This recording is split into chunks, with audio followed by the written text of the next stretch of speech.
Hello and welcome to Bristol Sport TV from Ashton Gate's Sports Bar. Well, in the next 10 minutes or so, we'll bring you up to speed on all of your favourite Bristol sporting action. Plus, we'll bring you reaction to Bristol Rugby progressing to the final of the playoffs in front of a record championship crowd at Ashton Gate. City's Mark Ashton joins us for a wrap-up of their season, and we'll talk running with the organisers of this weekend's Great Bristol 10K. Well, I'm pleased to say that our guest today is Flyers captain Greg Streete, and there is a link there because you indeed are starting the Great Run on Sunday. Yes, I won't be participating this year, but I am pleased to say that I am going to be opening the race this year, which is a massive sort of achievement for myself. I mean, it's really nice to have the recommendation that I could even open up a race. I've never opened up a race before in my life, so I'm really excited and looking forward to it. Not to make you nervous, but there'll probably be about 20 to 30,000 people there. Yeah, there will be. A few more than the Flyers usually I'm used to playing in front of, but I mean, it's going to be great. I mean, it's Bristol, so it's going to be Bristol people. I'm a Bristol lad myself, so it's really nice to have, the community come out and, really support on the people that are really, doing something positive, running this K race, and it's great. My family, the Bristol Sport family will be there and stuff, so I won't feel like I'm by myself. And I like the fact that you're just starting it, you're not going to be finishing it. Your knees aren't quite up for that. Yeah, not this year, no. I'm kind of getting back into training ready for next season, but I won't be running it this year, unfortunately. Yeah. Well, I know that you have got a family and you've got young children. What's different this year about the Great Run, the 10K, is that there's a family mile as well, so I think you're thinking about taking part in that. Yeah, I could definitely stretch to a mile. You can make a mile. Yeah, I'm up for the short distances rather than the long ones, but yeah, I think that's a really great idea. So many kids are going to come out and support their the adult members in their family to the race, but it gets them involved as well, and I'm definitely gonna get my little ones to hop along with that, even my little 7-month-old as well. So. Oh, you're going to be carrying him in a sling, I'm presuming. Well, earlier this week we had one of the organisers of the 10K down here at the stadium, and this is what Andy Graffin had to say about the event this weekend.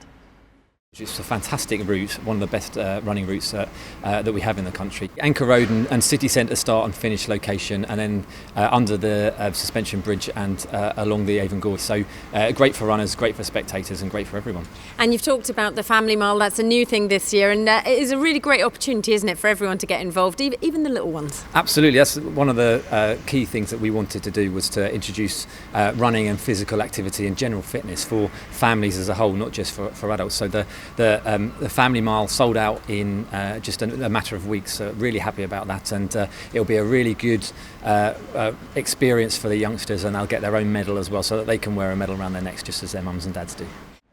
Well, it should be a great day, and hopefully the weather will be a bit better than we saw in Bristol earlier this week with the rain, and there are just a few places still available, so head to the Great Run website to find out more about it. Well, Greg, I can't have you here talking just about running. As you say, you're better at the short, fast distances. We've seen that on the basketball court all season. You say you're back in training already? Yeah, literally. I mean, this year hasn't been the best year for us, as everyone knows. After the storming we had in the first year, we definitely set that bar high, and obviously we fell a bit short this year, not making the playoffs. So me and myself and a couple of the other players have literally took a few weeks off just to lick our wounds, and then we're straight back into training already, hoping to have a really productive summer. So hopefully we can do Bristol proud this year. Yeah, well, you talk about the playoffs. They happened at the weekend, and it was a huge game, wasn't it? And an upset. The underdogs won. Yeah, they did. I mean, credit to Sheffield. They came in. All odds were against them. Leicester had such momentum after winning the league title, and obviously, everyone was definitely thinking they were going to run away with it, but they stuck in there and played a great game. Yeah, well, it was at the O2, and last year they saw record crowds for that. This year, not quite such as big a crowd. I think it was over 12,000 at the O2 that packed in. But what was incredible was it was on the BBC Red button, and I think they had their highest viewing figure since the Strictly lot. So they had something around, I think it was 170,000 views on the Red button. That just goes to show how much of an appetite there is for basketball on television. Yeah, definitely, and I really hope that people will in the TV industry will see that people want to watch basketball. We want to watch it. Like, there's so many people that are interested in it but never have the accessibility to come along and watch it. So it's great to have it on TV. If the dream would be to have it on TV all the time and have all of our games on there. So hopefully this is a positive step in the right direction. What has been so heartening over the last couple of years is seeing the youth development structure within the Flyers team, and I know it's been always very strong. We've seen a couple of the players go off to USA on their collegiate scholarships. But I mean, what a fantastic achievement. We covered it last week, the under-16s winning their national final. Undefeated, I think they were throughout the season. Undefeated, yeah. I mean, a massive achievement for the club, definitely the biggest all year. Those kids work so hard week in, week out. They train, usually when we come into training, they're already finishing up their session and they're pouring with sweat, and you can see they're trying really hard, and it's just a great achievement for them, and hopefully this really boosts their career. I know a lot of them are moving on to go to SGSYs to continue their education as well as their basketball. So hopefully next season, maybe some of those players that literally were part of that record-winning team, will be able to start training with us. Yeah. Well, as you say, we're looking all forward to next season, and just remind us of your start-up, because there's always the initial kickstart to the season is that USA Select team, isn't it? In August, I believe. Yeah. Date will probably confirm it a bit closer to the time, but that's the big kickoff. Yeah, that's the one that we've always had, and it's usually like our record number, because everyone's hungry for basketball after the summer, and that's the big one to start the season. Well, we shall look forward to that and the resumption of the BBL at the end of September. Oh, yes. Greg, thank you very much, and we'll see you on Sunday. You're more than welcome. See you Sunday.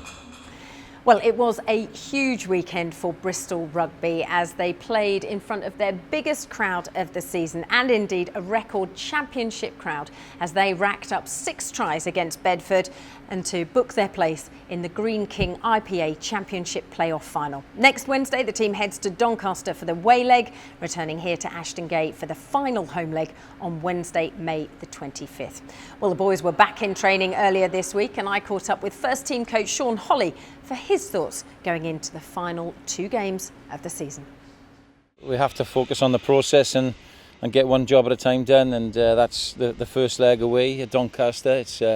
It's not going to be easy. We're well aware of their strengths. They're worthy finalists, having finished second in the league and had a real consistent run this year, so it's going to be tough, but we're confident, we're prepared well, our form is good, and the boys are in a good place, so looking forward to it. Anyone here at Ashton Gate last Sunday couldn't have failed to enjoy the experience. From the fans right down to the players on the pitch, you could tell that there was that real feeling of happiness and enjoyment in the game. Knowing that your friends and family are in the crowd as well, but not just that, over 12,000 Bristol supporters, and the boys really responded. They are really warming to the fans, and they feel really connected, and that's going to be very important both in the first leg and the second leg. To know that we could come back to a potential full house is really special. The players are really connected, and having said that, it will count for nothing unless we give them something to shout about, and that's why it's all systems focused on next week up in Doncaster next Wednesday night. Well, don't forget, tickets are available now for that final game on Wednesday, May the 25th. Kick-off at 7:45 with that 12,000 crowd strong. It could well be a sellout, so make sure you get your tickets early. Well, there might be 2 games left for Bristol of the season, but City wrapped up theirs away at QPR on Saturday, and Mark Ashton joins me now. Well, it wasn't the dream away win at the end, but it has been a challenging season and a good end for City.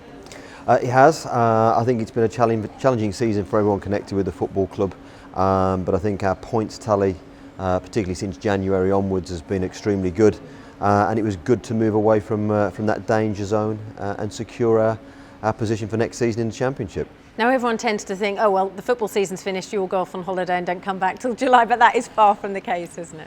How I wish. No, the real work starts now. We've got a long, busy summer ahead, and we need to do our work early if we can. And I think if we can have a good summer, it'll put us in good stead for the season ahead. I'd like to assemble the squad as early as we possibly can to give Lee the best opportunity to work with them in pre-season and prepare for what will be another tough Championship season ahead. While some players are getting a break, it's been great news this week with Wes Burns and Adam Matthews receiving their call up for Wales. It is. It's great for any player to get international recognition, and we certainly wish both of them the best for the summer ahead. Okay, all right, Mark, thanks very much. I'll let you get back to work. No rest for the wicked. Well, the domestic season might well be over, but in less than a month, the Euros kick off, and we will be showing every England game live here at Ashton Gate Stadium. And earlier I spoke with Mark Kelly about what's in store. In terms of the scale that we're doing, there's nowhere in Bristol that can cope with the numbers that we're trying to attract. Obviously, we have the largest screen in Bristol here, or in the UK, in terms of pub screen. So we're expecting this to fill very, very early. So get here early. It is first come, first served. But in the concourse, which we can hold up to 3,500 people, we will have a large screen in there. So we want to make it a fan experience. Loads of food, loads of drink, loads of different offers.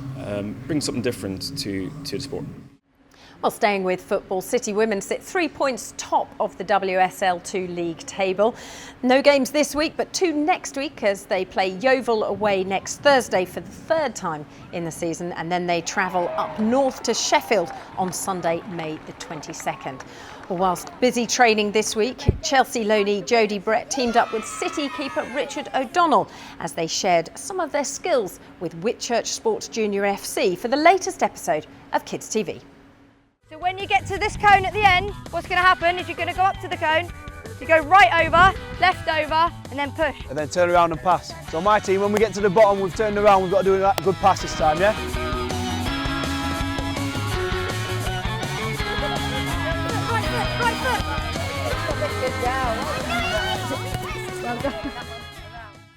Well, great inspiration there for the hopefully young professionals of the future. Make sure you watch out for that next episode of Kids TV coming out soon on the website.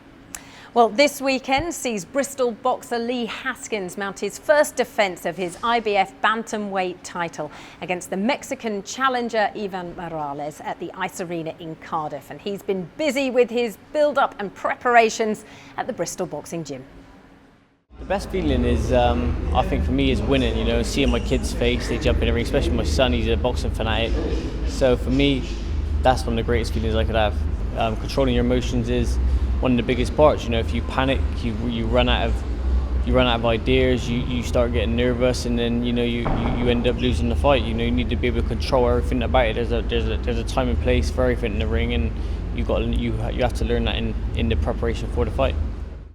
Well, best of luck to Lee this weekend, and of course training with him in his team is the legendary boxer Barry McGuigan, who we will be welcoming here to Ashton Gate Stadium early next year as one of our big sports breakfast speakers. But you don't have to wait that long until the next big sports speaker. It's here at the end of the month, May the 27th. All you cricketing fans, book your place to welcome Alex Stewart, the former England captain and most capped England player, as our inspirational speaker of the month. All the details on the website. Book your place now. Well, finally to our weekly update on the stadium, and the end is almost in sight as the West Stand moves towards completion. The full seating deck is now installed, as are, less obvious to the eye, the solar panels, which are all but complete on the stadium roof. Most of the work, though, now all taking part inside, internally, as the concourse, hospitality and all the restaurant areas are being fully kitted out in time for the start of the football season. Well, that's all we've got time for this week. If you're one of the 12,000 runners taking part in Sunday's Great Bristol 10K, the very best of luck to you. I'll see you there. In the meantime, have a great weekend of Bristol Sport.